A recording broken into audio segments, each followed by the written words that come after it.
So I'm really excited about the speakers we have here tonight. And they represent diverse organizations, but they're all working toward the same goal, and that's to empower communities and help as many people as possible to participate in renewable energy. So we're going to start with 4 representatives from organizations that are working on community power in different ways, and we have them here. So each of them is going to tell us about the really great work that they're doing, and I'd like to ask that you just hold your questions for them until they've all spoken, just so we can get a little discussion going. And our first speaker is Joy Hughes.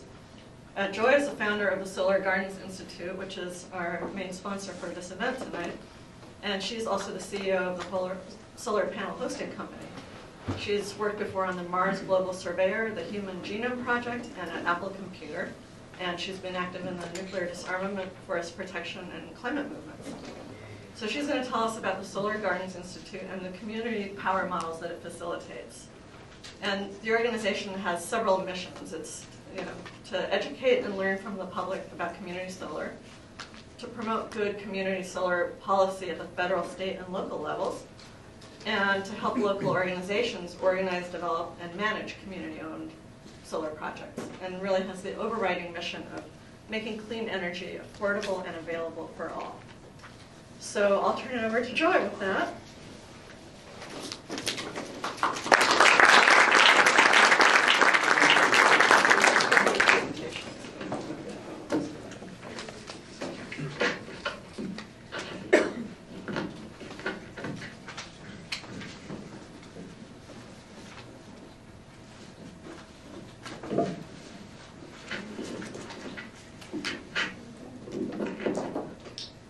Hey, you hear me all okay? Yeah. All right.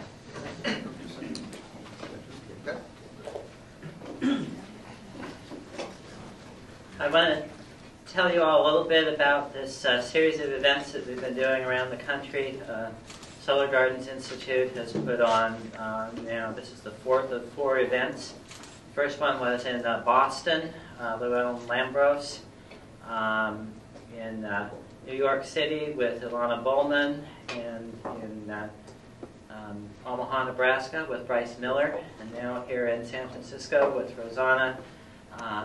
So we have really an amazing group of state-level coordinators all across the country that are helping bring solar gardens to everybody. This talk is a little bit of an advanced talk. I figure I could get away with that around here with this amazing crowd that we have. Hopefully I've explained things in a way that will be easy enough for the beginner to grasp, as well as useful for the advanced practitioner. There we go. So, community solar finance. Here we have the church basement community groups, the towers here, and here is sort of what's sitting in between them. Different community solar models. Now, in a typical home solar, the owner of the panels and the person getting the power from the panels are all the same person, and the power is coming from the same place as the person is living. In this case, we have the owners of the array, the investors by default, and the off-takers, the people using the power. These people do not have to be in the same location as that solar array. And that's the basic idea of community solar now, or at least a subscription model solar. This model we call community supported energy. This is really the first sort of thing that we saw. This is University Park Church in Maryland here. Multiple owners and single off-taker, in this case the church. And there's a number of different models here that we're looking at, and a number of different possible off-takers. Usually your off-taker is a non-profit of some kind. The next thing we call a solar garden. single owner, usually, often a bank or investment company or a utility, owns the array. And then you have a number of power users, which could be really anybody who uses power. It could be a municipality, it could be a residential user, it could be a commercial user. And then we have a guarantor who is essentially making sure that these credit ratings here are all pooled together, and that they can offtake the power in case one of these people, for some reason, can't do it anymore. If they move out of the area, if they can't pay for power, or we're talking about a 20-year term. Not everybody's going to make it for 20 years, so you have a guarantor sitting here to make sure that happens. Here is the model that we're hoping to see. Multiple owners, multiple off-takers. I say this doesn't exist yet. Not really. It does exist in terms of when every owner is also an off-taker. That's the ownership model of solar garden. But in this case, imagine you could have some people who are owning panels, who are crowdfunding this array. Maybe they live out of the area, and then you have some people who might be lower income or middle income, or just know that they're going to be moving away in 5 years, and so these people are just going to buy power from the array. The folks in the middle here are they're either going to pay up front, or they're going to get a loan, debt financing for their subscription. And so you really have three classes of people involved in this, which is a really interesting model. And these folks here on the right, we're going to offer them a path to ownership. So over time, as they're paying for their power, some of that goes into equity for their panels. So we say policy, people, and projects. These are the three main components to making a community solar array work. And so here we have the Solar Gardener training. You can find this on our website, solargardens.org. A number of different videos. We'll have videos from this event up there as well soon. And you can learn all about Solar Gardens finance, about the community organizing, legislative organizing, so on and so forth. And we're formalizing this a little bit. Our trainer, Deborah Hauser, is going to be putting together a 6-week program, basically twice a week. And then we're going to run that for 6 weeks. We're going to take 6 weeks off, and then we're going to run it again. So that anybody who is really interested in becoming a solar gardener, a combination community organizer and project manager, to get one of these things off the ground, can do it at least once per quarter. We also have the Confluence tour, which you're at. So we're working on the policy and the business models. We have a number of students across the U.S. I want to put in a plug for Ilana Bowman and the paper she just wrote, which quite exhaustively goes through the various community solar models around the country. She's done a really amazing job with that, and I think she's advanced the state of the art in analyzing these models. We also do project assistance.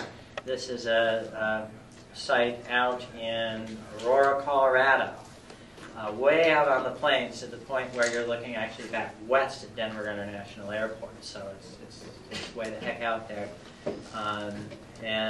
So we have a group of people there. This is so we have the landowner, and we have people from the actual municipality who are strongly interested in the project. Learning from the communities. want this to happen. So for both the communities and the financiers, there can be contradictions in what they're looking for. They really want the hand holding on the step-by-step model, but they want to have control. So it's really important to have that sensitivity to what the communities are actually wanting. And then here you'll see the interesting conundrum that results when we start looking at what the investors want as well. So everybody is really excited about this, but at the same time, there's this nervousness. What are we really buying into? How is community solar really going to work for us? So there's a whole process of what we call community education, bringing all the stakeholders to the table that really helps in most cases. Now, for the financiers, the investors in these projects, we have a triple bottom line system of essentially rating the programs that are being brought to the table. We have the principles of community power, which we can provide for you in greater detail. But basically, you're initiating it with a grassroots group. You're putting it in as many places as you can. You're minimizing environmental impacts. You have multiple use arrays and so on. So I would go to the point here of solidarity. We want to have. Not only are we aggregating the buying power of people in the community, we're also aggregating their market power, and so as a block, the community members have more influence over the terms that they can get in their solar finance. Solidarity is also between different projects. We don't want to see one project get split off from the herd, and then not get as good of a deal as the others. As we bring everybody together, once again, the community power is not just the power, electrical power, but it's also market power and it's political power. And then when NASA built the space shuttle, they made sure that one piece of that space shuttle was being built in every single one of the 435 congressional districts in the United States. So distributed power is the same way. Environmental score, we make sure that the solar developers are being neighborly, and they're saving trees and so forth. And this is the principles of responsible solar development. This is a new one that I haven't published yet, called the Subscribers Bill of Rights, but it has to do with what the financial aspects of it and the financial rights that the community has when it comes to working with the investors. Now, if you are a solar financier, this next slide is not about you, it's about all the other guys. So, what we have here is the financiers. They really want to control the project, but they want no risk, and they really want the shovel-ready projects and everything ready to go, but they don't want to take the risk of paying upfront costs, given that 3 out of 4 of these projects don't go. So what we really have here, the communities have a really legitimate need to get their own people involved and working, and the financiers have a legitimate case to make sure that they have an experienced and well-vetted installer. So my suggestion is that rather than simply saying to people, hey, here's who you get, the financiers can set standards for vetting these groups and vetting these companies. Put it all together, we get a marketplace in community solar arrays. The communities here, it's not really considered a vetting process because we can't really leave these communities. We can't really just go cancel projects. It's terrible, traumatic to do that. So what we do is basically keep them in an educational mode until we can get all the stakeholders knowing really what's needed before we bring that in front of the financiers. And we did this through a grant last year with the Governor's Energy Office in Colorado. The Renewable Energy Development Team set up this model with us. Then here the financiers their programs are getting scored and vetted so that they can be presented to the community for the actual decision. They use as much as possible, use open source, standard contract type models. They're easy to understand. This takes out a lot of the lawyering around that happens. The idea is to create a really efficient market whereby this whole education and vetting process can happen on both sides, and then it comes down to choosing the local installer, which is a collaborative process between the investors. And is my time up? 2 minutes. My glasses broke, you guys. One of the slides that only got so if I go over. So this is a way of really, I think, advancing the marketplace, because your financiers are going to say, hey, we're getting these projects that are they're up to certain standards and up to certain snuff that the financiers, in fact, they're going to be the ones that are setting the bar for that, right? At the same time, the communities are going to be able to demand certain features, environmental, financial, social features for their programs that meet that triple bottom line and raise the bar for the financiers. And it's a good method of price discovery because you're not like a reverse auction mechanism dropping it to the lowest common denominator. You are finding, you want features, which is going to add to the cost. But at the same time, you're not having the cost dictated by a single entity. So here you got it. Your Grand Canyon. We replace that with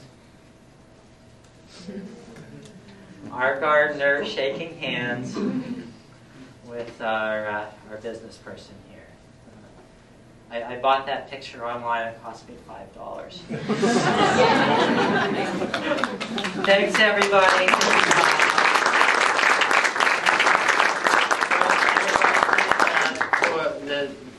Please contact us. Please go to solargardens.org, take the training, sign up for the mailing list, and also Robin is helping us with our media. I know there's some media people here, and she's available. Everyone in the East Bay should come.